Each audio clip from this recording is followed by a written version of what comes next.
Welcome back to the 7th episode of the Journal of a CNY Entrepreneur. Today with me was Lauren Kochian, president of The Most. We talked about our kids, what The Most is up to, and how she became the president at The Most.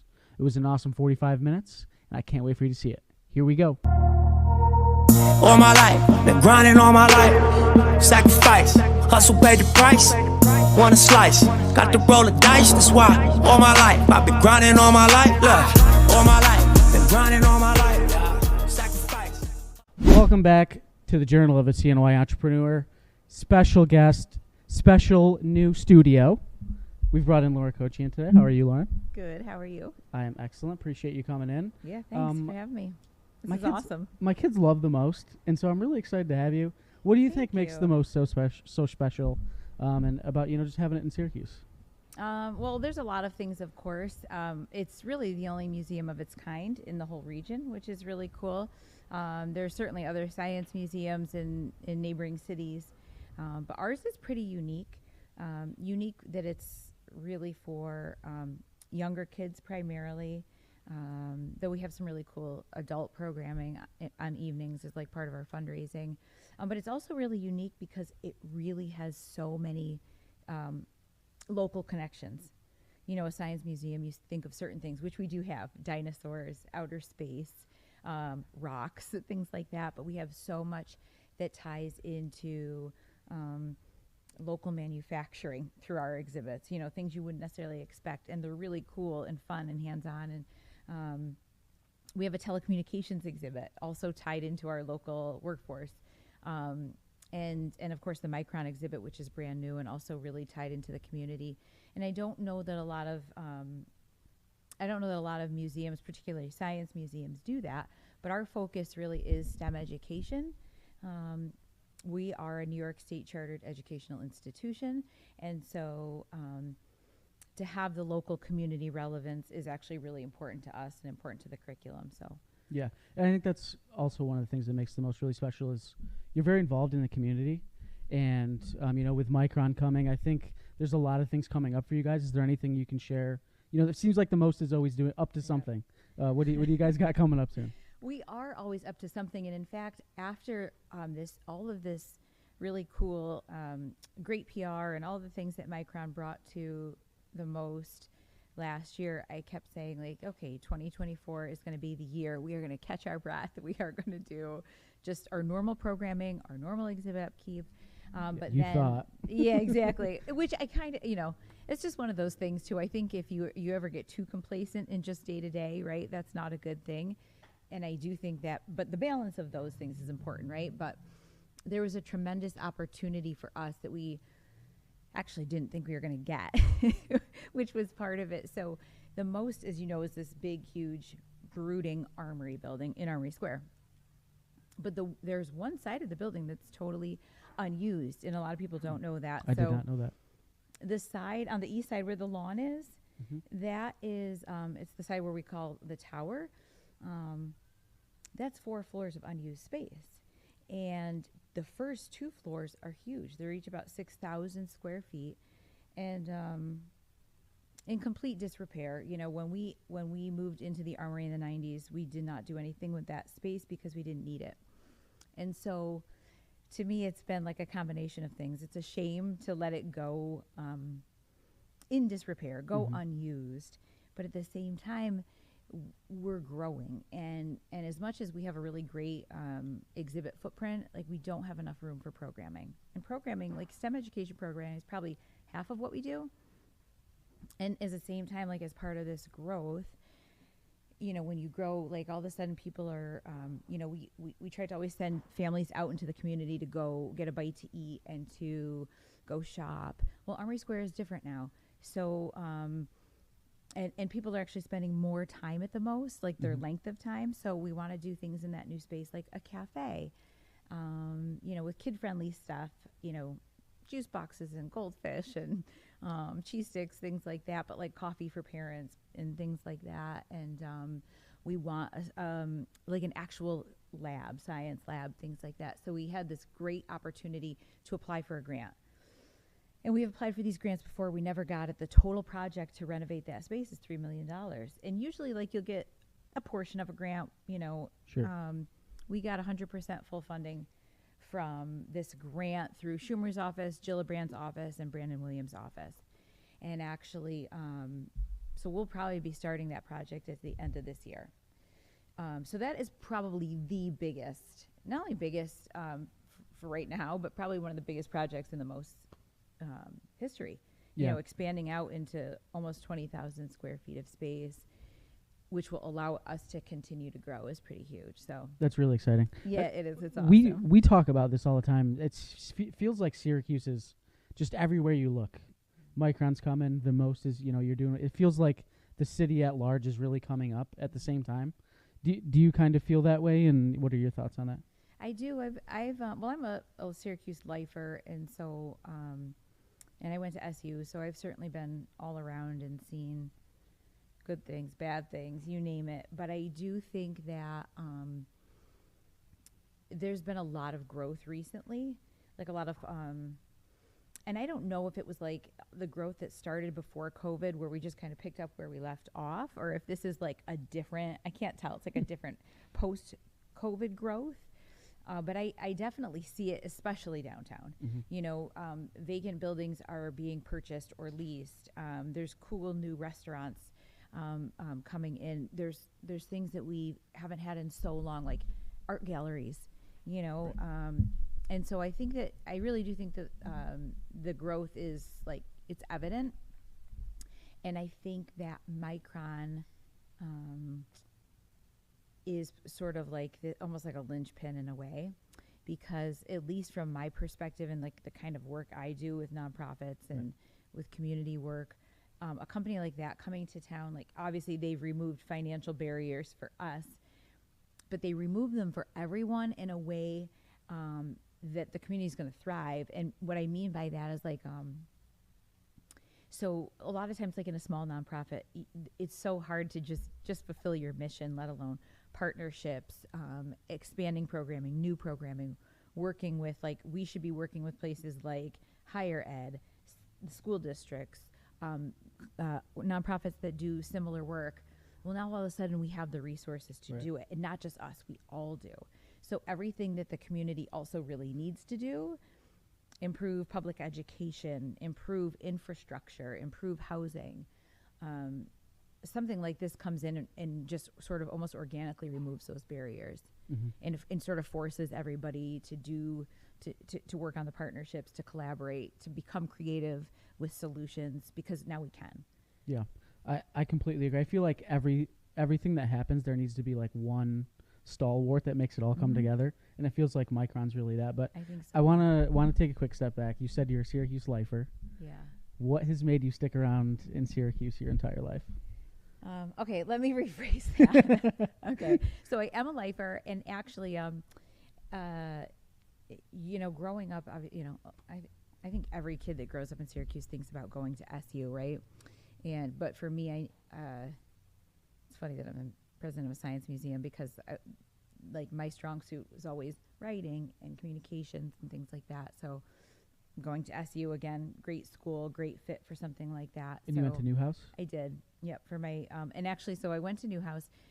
This was before there was a folk school, so I made my own sports PR sort of major. My official degree is PR, but I did a lot of sports internships, Crunch, Mets, well, they were the Sky Chiefs then, SU Athletics, and I really wanted to work in sports. I got a job in the AHL, which is like the same league as the Crunch is in, for the Penguins.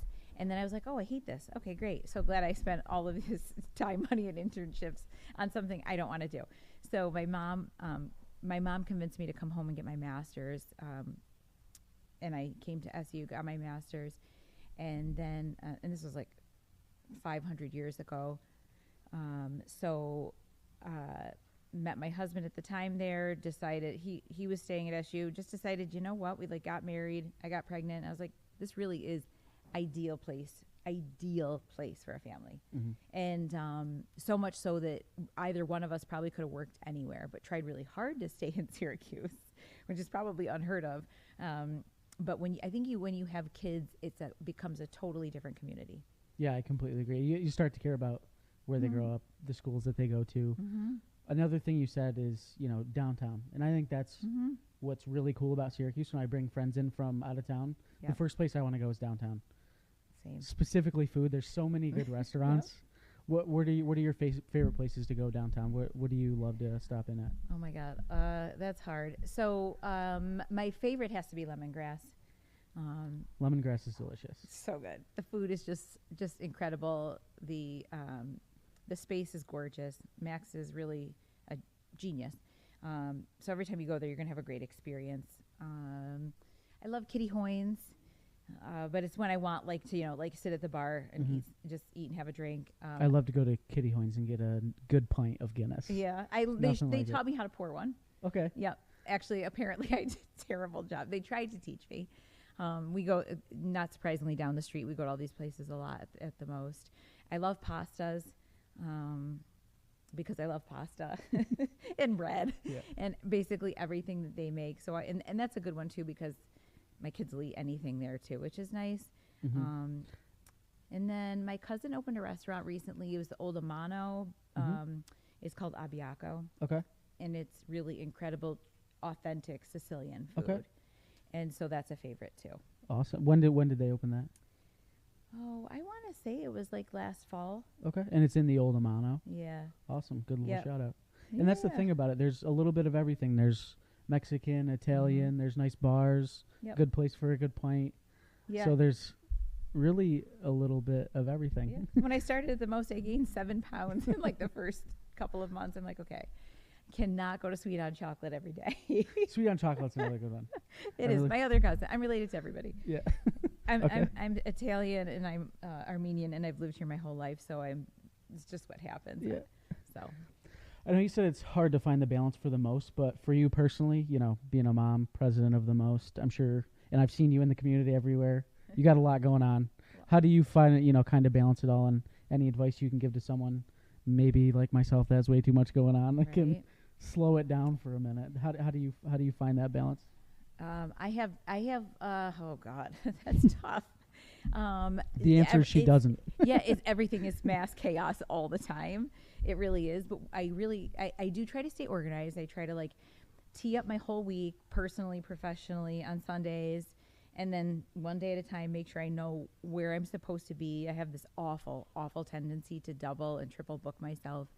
But kids always come first. So that's an easy no-brainer because if I know I have to be somewhere for one of them, sports, school, whatever the case may be. Immediately to the top. Yep, that's always the priority, always.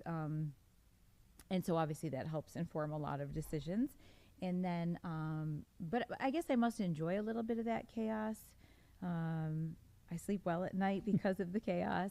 But it's mostly staying organized, keeping your priorities, right, in focus. Sometimes and this has taken me a while to get to, sometimes you just have to say no to stuff.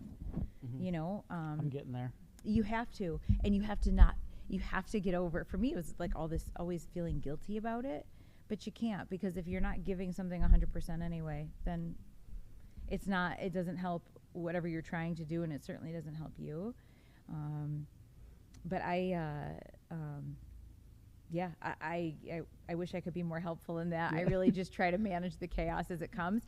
And as much as I try to stay organized, really try to take everything one day at a time, one meeting at a time. Not that I'm not prepared, but, if you try to be in the moment, I think you're your sort of best self as opposed to always trying to multitask. That's when I start to get anxiety and then think I can't do anything because I'm trying to do everything. Yeah, that's my goal for myself this year too, is just be where my feet are. Yeah. Because I found myself always looking for the next thing, the next achievement. Yeah. I don't know if I'm proving it to myself or everyone else, but I feel like for example, when I got my master's a few weeks ago, the next day I was like, oh, should I get my doctorate? Oh my God. Right. Like I didn't take the time to just sit there and be like, this is a great accomplishment. Maybe I should enjoy this for 2 days instead of one. Absolutely. So, do you find yourself the same way? I do, but you know what? As I get a little older, I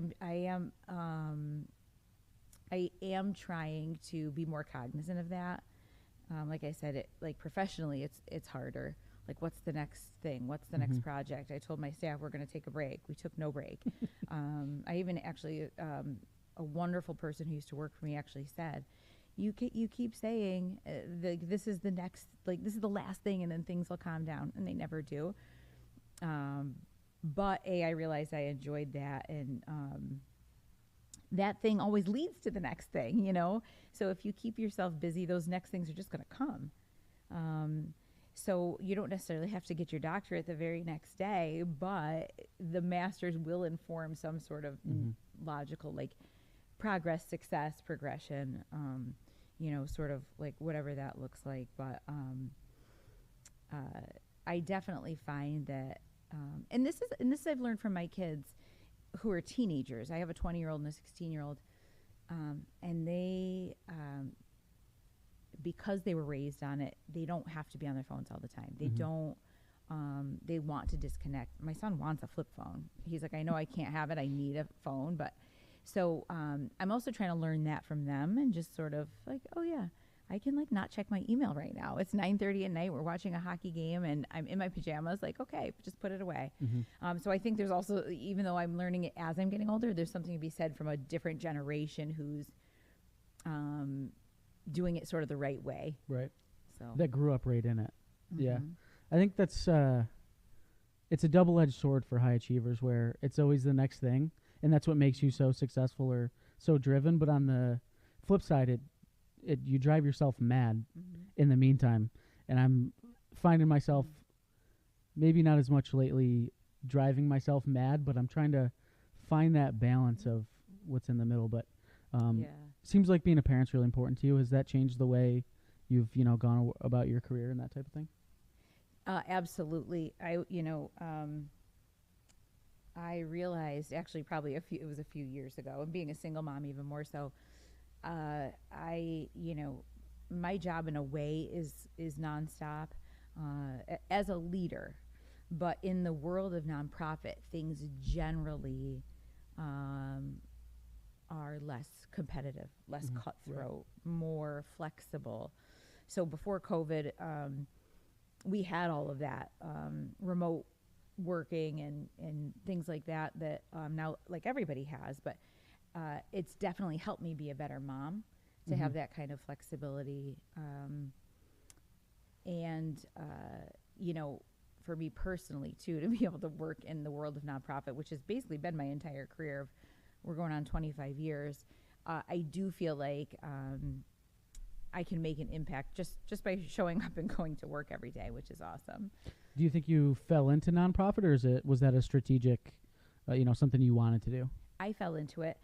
So when I finished my master's, which was in media management, so it's very similar to my bachelor's, but with those MBA core courses were included.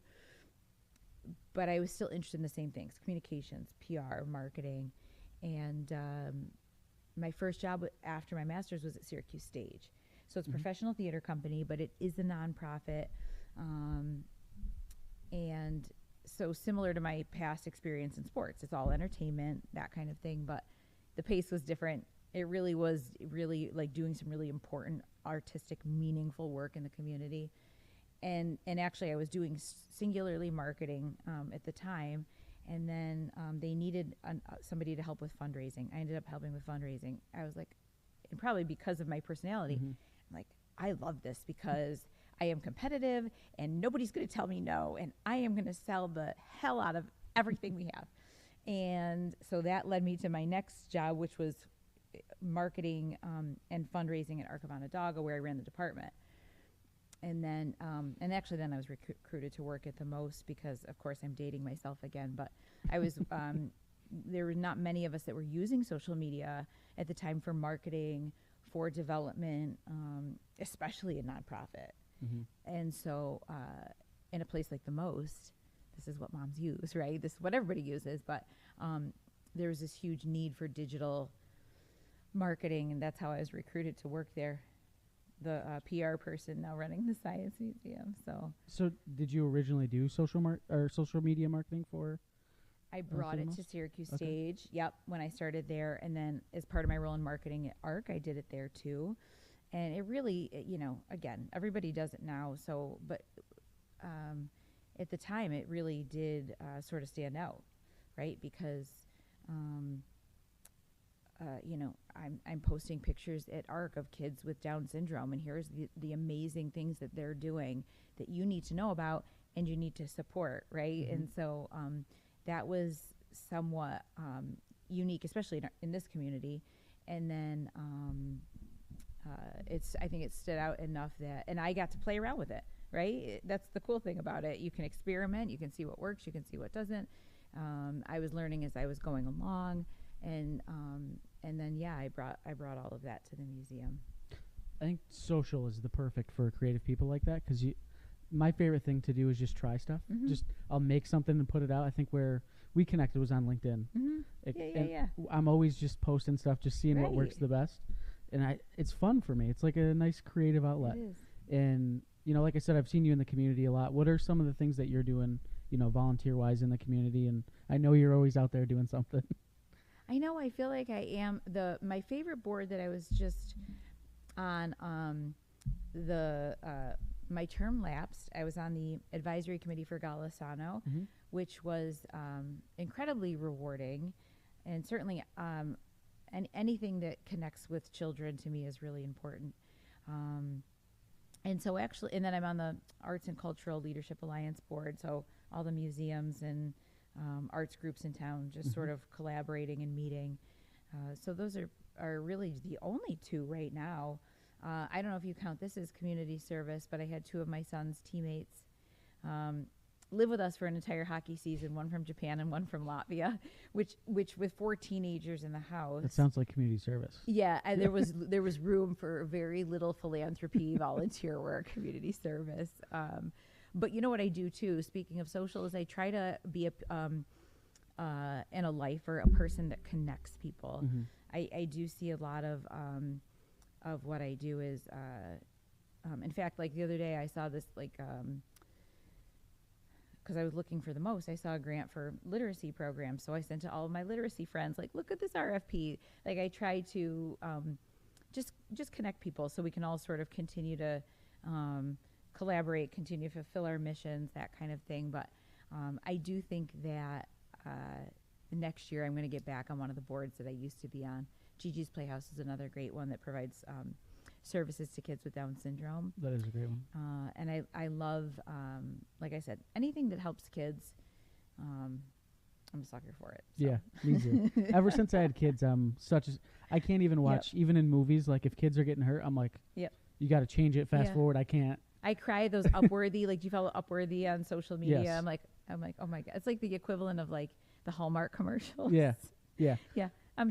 They make me cry, especially if it's related to kids with special needs. Yeah. I grew up in a very old school, like, I'll give you something to cry about house. So Yeah.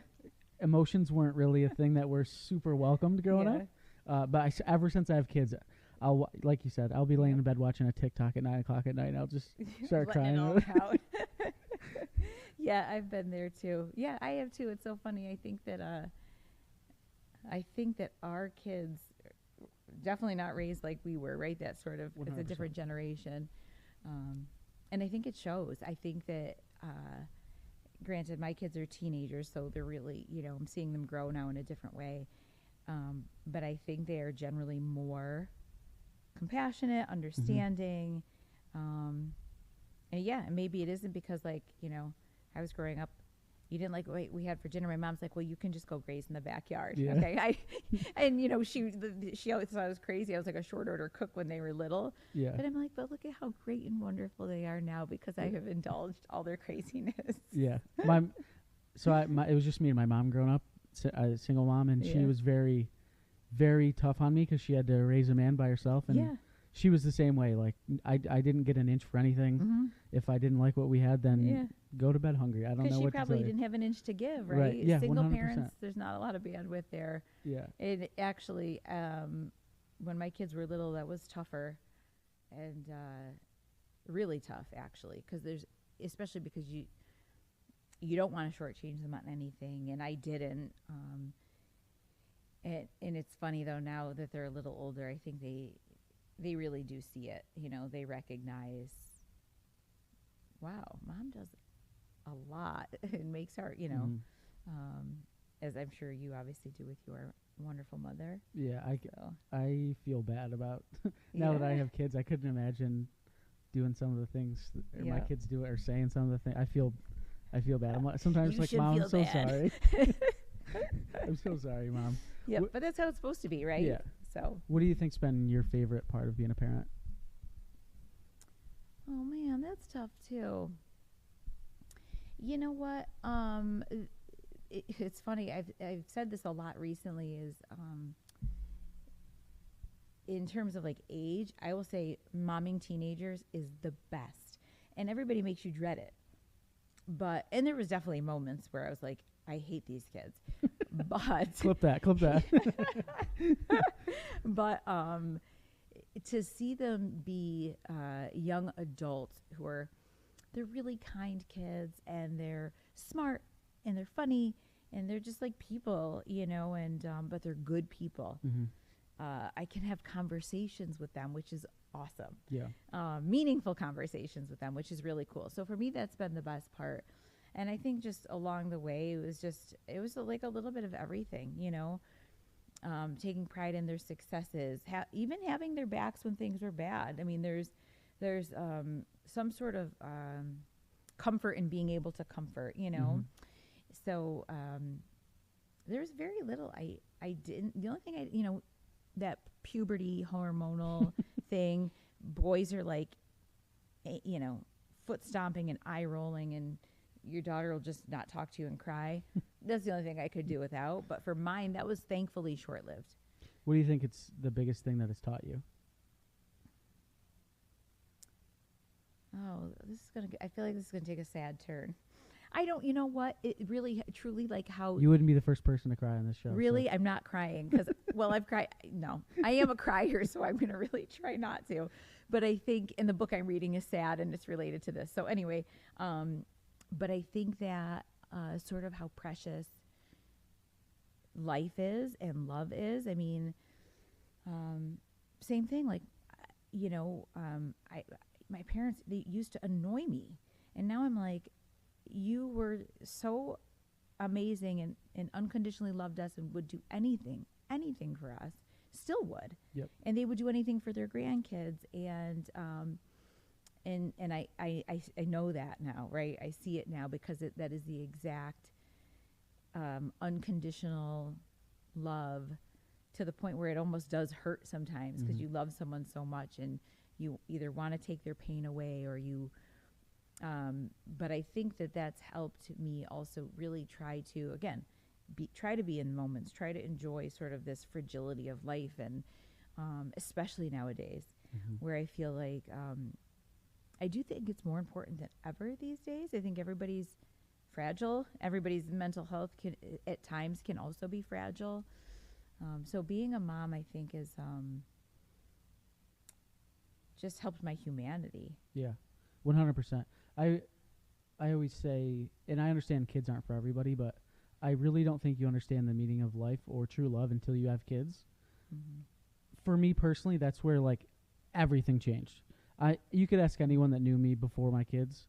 I am a 180-degree, Yeah. completely different person. Yeah. I just think having kids just really Yeah. opens up your eyes to what this is all about. It does. It does, because it's probably the only thing, in a way, truly, that you can love unconditionally and more than yourself and more than anything. Mm-hmm. No, so I certainly agree with that to an extent. Not to say that people that don't have kids don't have great, robust lives, but Right. it's a different. Your purpose is just so changed and different. Yeah, absolutely. To take a little bit of a turn away from parenting, you said a few times you're a communicator. You really care about people. Have you always been that way? Where do you think that came from? Did you grow up in a house that facilitated that? Where do you think that comes from? Definitely in a house that facilitated that. So both parents are public servants. Both, really sort of modeled that sort of life, right? Volunteerism, philanthropy, giving back. My mom was taught. Anna was an administrator at Henniger High School for like 45 years. My dad worked for the county.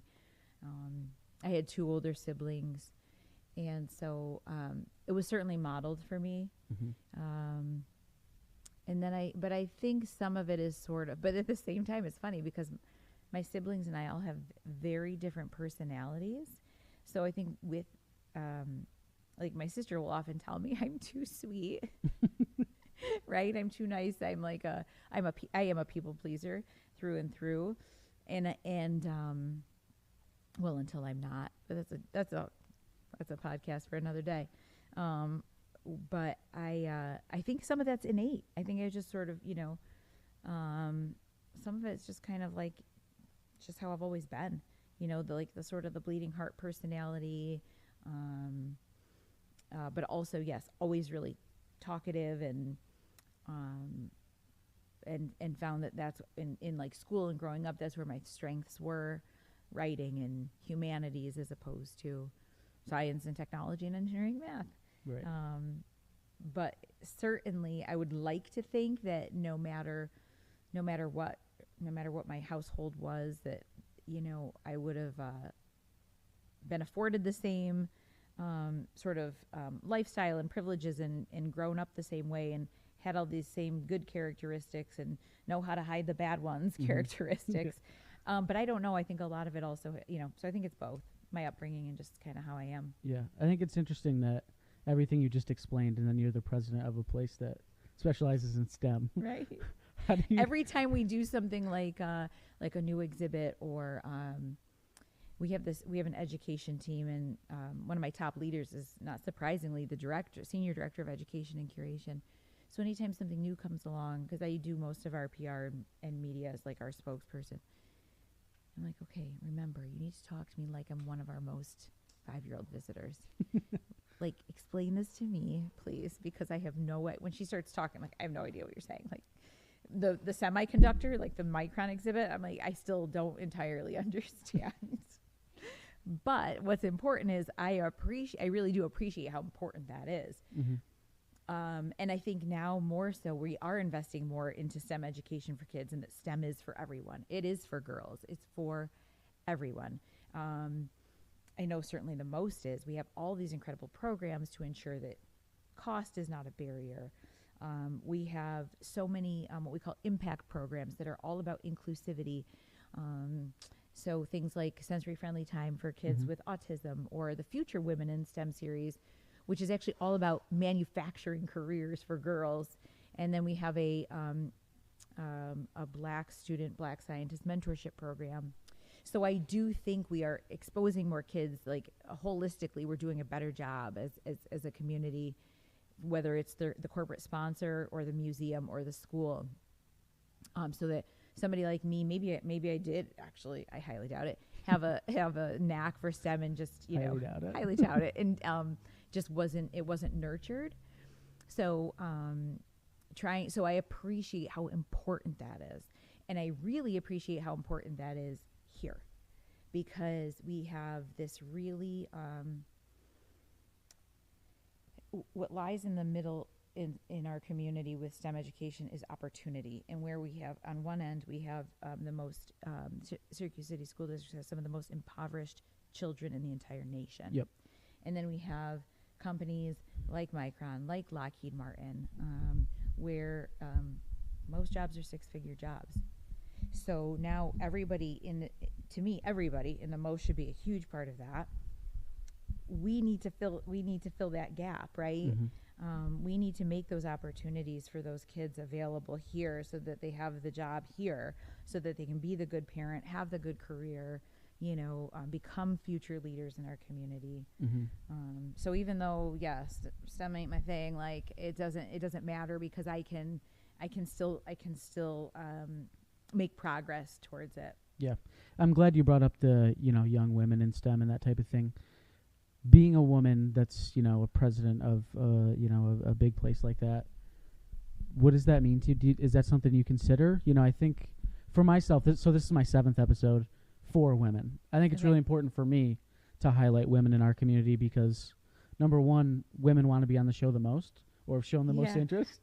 Number one, but I also want to highlight the women in our community, because I feel like when you think entrepreneur, CEO, a lot of people don't think women, and I don't necessarily like that. I grew up in a single parent household by a mom. So is that something you think of, and what does that kind of mean to you? I do. It's funny though. It comes.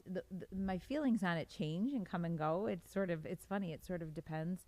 I think that there are still a lot of obstacles for women. Of course, I do think that.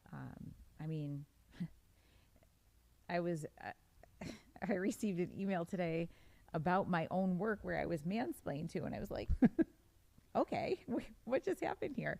So it's and I'm 45 years old. I'm like thinking to myself, so back in my, like when I started my career, 20s and 30s, I was like, oh, it's because I'm young. Like this isn't going to happen forever. It probably is. The difference though is, back then I didn't know how to handle it, or probably it would upset me more. Now I just see it as, you know what, and maybe this is my growth rate. I know what I'm doing, right, for the most part. And when and actually I will say a good leader, no matter who you are, I think one of the most important things you can do is know what your strengths are and know what your weaknesses are. And so in this case, I was like, okay, well, no, I know what I'm doing in this case. So thank you. But I think that there's still sexism in the workplace. I don't necessarily feel it like constantly, in terms of feeling like I've been discriminated against because I'm a woman. But, and I don't know if this makes sense, I am cognizant that I am not the president of the most. I am the female president of the most. There's not a lot of women presidents in museums, so that's also changing, and certainly not in science museums. And sometimes it still gives me a little bit of like imposter syndrome. Yep. Like maybe I mean, my work should speak for itself, but it doesn't always. And so I think, but I think a lot's changed too. Like when I first started in my career, like I even, dressed differently. Like I dress more myself now, like reflects my personality. Right. I used to try to like dress like a man, wear pantsuits, and like, I don't do that anymore. But I think it's also partly because things have changed, right? We can get away with more. Yeah. But I try to use it, like I definitely try to like lean in, so to speak. Try to give the best advice I can to all leaders, all future leaders. Try to mentor women. Try to model the right leadership, again, for everybody, but in particular for women, because I know some of the women on my staff and in the community have looked to me for that. I was at a cool women's leadership dinner the other night. We were talking about a lot of these things, and also talking about can female leaders, is there such thing as being too compassionate, as female leaders? To which I was like, yes, there can be, certainly. But I do think shining a spotlight on female leaders, you will see that part of the reason that makes most women innate leaders is compassion, is kindness, is the ability to, nurture. But that has become, like I said, it comes and goes. But generally speaking, it is something that's really important to me. It's just that my thinking on it is always shifting, Right. with sort of every experience. And of course, as I get older. I think that's to be expected. Yeah. Any advice other than I know what I'm doing to any young girls getting, that are going through the same thing you went through on the way up? Yeah, I think, a few things. One is you're going to face obstacles no matter what, no matter who you are. So expect them, right? Navigate them as best as you can. Most people will know, is this something to blow off, or is this something that's more serious? But I truly think that, anybody that works hard, anybody that's willing to learn, willing to admit mistakes, anybody that's trying to read and be the best they can at their craft, And if on top of all of those things you're kind, and your integrity is sort of forefront to your work ethic, your career, your leadership skills, then you have all the tools, right? I try to meet people where they are, and I think if you're doing that too on your career path, I think you'd be fine. Cream always rises to the top. Yes. Are you familiar with the term "ball don't lie," like in sports? No. So, for example, like if a referee makes a bad call, right, like in a football game, gotcha. the next play will be like a turnover, and the term is "ball don't lie" because the Okay. ref made a bad call. Yeah. I think that also exists in life. Yeah. Like if you do the right things, you work hard, you Yep. do what you're supposed to. Like ball don't lie. Mm-hmm. Like you'll get back what you gave in. Agreed. Might not be true, but I like to live that way. Yeah, I do too. And I like a good sports metaphor, though I didn't know that one. But I do too. I don't like to use the word karma because I think it has a negative connotation, but It's just the sport version of karma. Yeah, I'm a firm believer that the energy you put out, you really, really, truly get back. Good, bad, or indifferent. It does, for the most part, Mhm. right? It definitely comes back to you because I've experienced it. Mm-hmm. So Yeah. As we wrap up a little bit here, I want to fire off some quick questions to you. okay. Are you ready? I think so. I don't know if you are. Why are you Probably sitting so not. comfortably? No, I'm just kidding. I love this couch. Best advice you've ever gotten? Oh my gosh. That's tough. Oh, you know what? Actually, it's really my mom. I wouldn't necessarily call this advice, but basically was just like, she said it when I graduated high school, and then she sent me the same letter in college and was all about how if you're just yourself, just be your true self, authentic, show up, be you, you will have everything you want in life. How's that not advice? That sounds like great advice. Is it? Yeah, I guess that is advice. Worst advice you've ever gotten?